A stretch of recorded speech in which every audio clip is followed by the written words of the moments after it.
Hello everybody, this is Fernando for the latest aliens and UFOs video.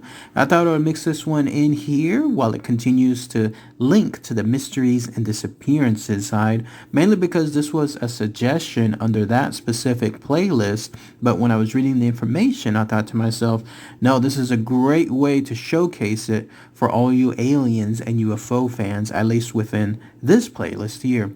But it has to do with the mysterious disappearance of a pilot back in 1978. A lot of controversy, though, associated with his disappearance for several factors. Number one, it could truly be a disappearance involving the extraterrestrial, or B, it could be something more nefarious, if you could even call it that, where it was the pilot making themselves disappear, or even C, it could just be an actual natural occurrence. So again, lots of controversy associated with it. But in fact, you're looking at a representation of it now. It has to do with this, the disappearance of Frederick Valentich. I hope I'm saying that correctly, Valentich.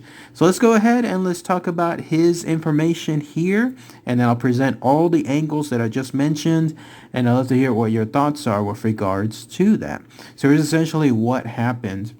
Frederick Valentich was someone that was actually really young at the time that he disappeared. He was only 20 years old at the time, but he was an avid pilot fan, an aviation fan. In fact, he was someone that growing up definitely wanted to be in that type of career. In fact, at one point he had applied twice to go into the Royal Australian Air Force, and he was unfortunately rejected because of other type of qualifications. And then he was also a member of the RAAF, Air Training Corps.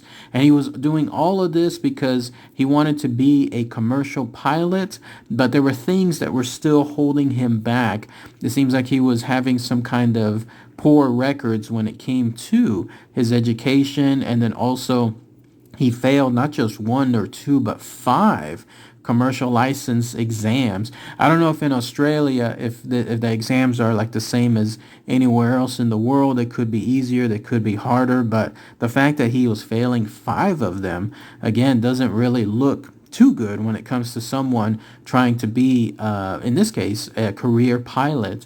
And then also, just 1 month before his actual disappearance, he failed 3 more licenses involving commercial flying. So that's at least some history associated with him. Very brief stuff. He definitely had the passion for it. He definitely wanted to be able to do something along those lines, but it just seems like his ambitions were going further than what his achievements were as well. But yes, on that fateful night, it actually occurred on October 21st, 1978. This would have been towards the evening/nighttime of a Saturday. He was there going to fly to a location called, actually in between Cape Cotway, going into a location called King Island. Those of you in Australia might know more information of this location, but he was going to fly originally from a place called Moorabbin, and then fly through Cape Otway, and then go over to that King Island. What was interesting, though, was because all of this information I was mentioning earlier, as far as his failings and as far as his lack of qualifications and about not getting the licenses, I didn't even go into other things that could be considered even more reckless, if you could call it that. In fact, at one point, when he was doing some kind of flying incident, that's when he deliberately flew into a cloud. Now, there was some prosecution that was considered for it, but he didn't get, I guess, found guilty with regards to that. And also he had received several warnings involving straying into some kind of control zones there in Sydney. Keep those in mind because it may lead to what I was mentioning earlier about a third option involving it being almost like a natural accident for his disappearance. But once again, he was going to be flying on that fateful night. He was also a very, very hardcore believer in UFOs. This is important to keep in mind too, because of what occurred on that evening. On that night, as he was going, in fact, the time period was around 7:06 p.m.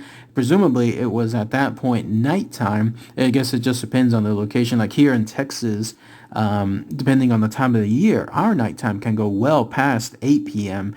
And so I don't know if that location had it as well in terms of nighttime being at 7. But here in this case, one could presume because of the following info. There he was flying on his own aircraft, which was a Cessna 182, when he actually called in he radioed the Melbourne Flight Service to let them know that he saw an unidentified aircraft following him. In fact, he estimated that it was at about 4,500 feet altitude. He was the only one there. In other words, there was no other traffic around that area. So, and one thing too about some of the nefarious things, keep that in mind too when it comes to that small detail. But yes, he stated that he was the only one there, and yet there was this aircraft that was seemingly following. In fact, this is how he described it. He described it as a large unknown aircraft, and it had these 4 very bright landing lights underneath it. And he said that at certain points, he saw that it was almost moving towards him at a very high speed. In fact, it was coming towards him from his eastern side. And it was almost as if, according to his words, whoever was piloting it was almost toying with him. At a certain point, it was actually orbiting, his words again, right above him. And that's when he saw a little bit more details associated with this unidentified aircraft. He stated that it had a shiny metal surface, and most distinctly, it had a green light on it. But it was at this point where things took a turn for the worse. That's when he stated that he started to experience some engine problems, and then very shortly afterward, and this was again while still keeping in touch with the Melbourne Flight Service, and they asked him to identify the aircraft, he stated, "It's not an aircraft." And those were his very last words, the very last words that anyone ever heard of Frederick Valentich. Because when that happened, immediately afterward, his actual transmission was cut. It was actually almost like interrupted. There was this very large, loud, metallic scraping sound. It's still unidentified as to exactly what that was. And then it was just completely cut off. There was no further communication between him, the aircraft, and then that Melbourne Flight Service. All this happened seemingly within a very short time period of him first calling into that flight service, reporting the aircraft, seeing the aircraft go towards him from the east side, orbiting above him, and then finally hearing that strange metallic scraping sound until everything was lost. And then that was it, never ever to be seen again. There was a huge search that was undertaken both by air and by sea.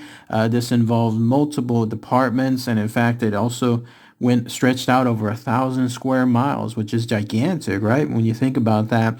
But unfortunately, nothing was ever found. No indication as to what occurred to Frederick Valentich, and nothing else in terms of any other evidence as to what that aircraft was, if there was one there.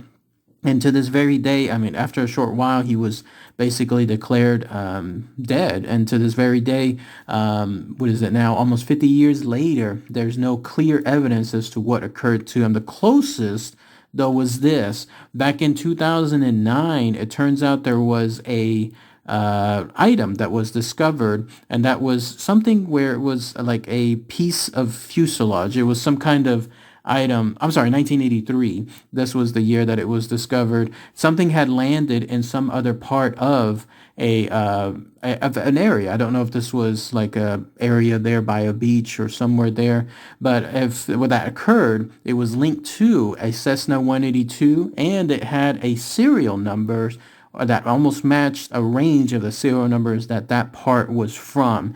So that's the closest that occurred. This was about 5 years later, and that's when this thing could be the closest link associated to his plane, but nothing else has come ever afterward. Now, as far as the controversies associated with Frederick Valentich, remember I was mentioning those 3 things? Let's talk about those here. Number 1 was the angle that he was truly taken by a UFO. The reason why this is still considered one of the more prominent ones was because on that same night, that's when ufologists stated that there was another aircraft and one that had a green light as well. that was reported around that area. In fact, it reported seeing an erratically moving green light in the sky around that same location by other witnesses. Too much of a coincidence, right? When you consider that, if you truly believe that angle, how other witnesses reported seeing the very same thing that led to the disappearance of Frederick Valentich. So the idea that that's one angle is there. The second angle is associated with him causing his own disappearance. Remember, I was mentioning earlier all those situations involving his failures for his licensing, for his certification, those reckless things that he was doing. It was almost like he realized that, and this is just me going on a little tangent here, but the feeling that I got was if he went by the angle where he made himself disappeared, is because he realized his ambition of being a pilot was not going to come to play because of everything that was happening to him. And further evidence of this is the fact that his flight going again earlier, I mentioned earlier, from that Murabine over to that King Island was unplanned. He stated, in fact, that he was flying over there to pick up some friends and I believe to pick up some other materials, but both of those items did not come into play afterward either. There was no indication, in other words, that his friends were on that island. And then on top of that, there was no indication that his plane was tracked on radar between those locations. He was stating he was around that area, but the radar didn't seem to show this. And then also on top of that, there was this idea that there was an unidentified small aircraft that was caught landing within another location. This aircraft never identified itself. It never indicated what it was or who was flying it, but it was registered really as an actual aircraft. And then when that happened, it just mysteriously landed at an area called Cape Otway, very coincidentally the very same time as Frederick Valentich was stating shortly afterward, about the situation with him and the UFO and the transmission cutting off. So once it cut off, then this other aircraft mysteriously landed by the other situation. So could he have done that? Could he have decided that he wanted to disappear, make his own disappearance because he didn't want to face the prospect of, not having a life as a commercial pilot and wanted to basically start over? Who knows? That's at least one other angle. And then the third angle involves a natural occurrence, and that's this. There's the idea that he, in turn, because of his inexperience, because of his recklessness that I was mentioning earlier, he may in turn have accidentally caused his aircraft to actually be downed. Apparently there's this term called graveyard spiral, which is something where it's almost like the tilted angle in a downward location of the aircraft, but it doesn't seem like it, obviously, until it's too late. And so there's the idea that he might have accidentally been doing that, thinking it's in the dead of night, and then of course with the lights only reflecting in certain areas, and then of course also with the moonlight and the stars being the only other points of light as well, that this could have occurred to him as well. Some of you that are more aviation experts, let me know what that is as far as the graveyard spiral.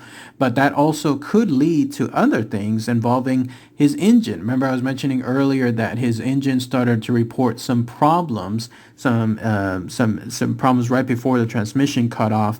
That is another after effect with regards to that type of situation involving the graveyard spinal. And there's even this notion too that because of the disorientation of the water and the lights and the nighttime, that he may have even been accidentally flying upside down at a certain point. I don't know how that would be if obviously you would realize something was happening and you were upside down. One would think, right? Like all of a sudden blood flowing to the head, things falling downward, like when it comes to things not attached within the airplane, because gravity still comes into play, right? So one would think something like that would occur.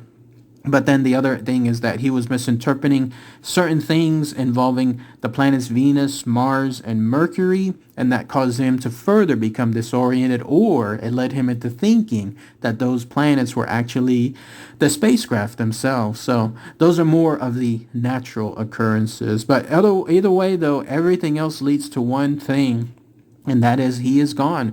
If he is still alive somewhere out there and he just ran off on his own, he hasn't reported anything else as far as himself, revealing like where he is almost 50 years later, or if he truly disappeared and crashed into some part of the sea there, then obviously he hasn't been found, or if he was actually taken by a UFO, then clearly he hasn't been returned or hasn't made his presence known afterward. But let me know what you guys think. Please post those comments below. Disappearance of Frederick Valentich. Pretty ominous words, no? Last ones when it comes to him saying it's not an aircraft. So if anyone has any more info I might have missed about this pretty interesting case, then please let me know. All right, everybody. Thanks again as always. Take care. Bye.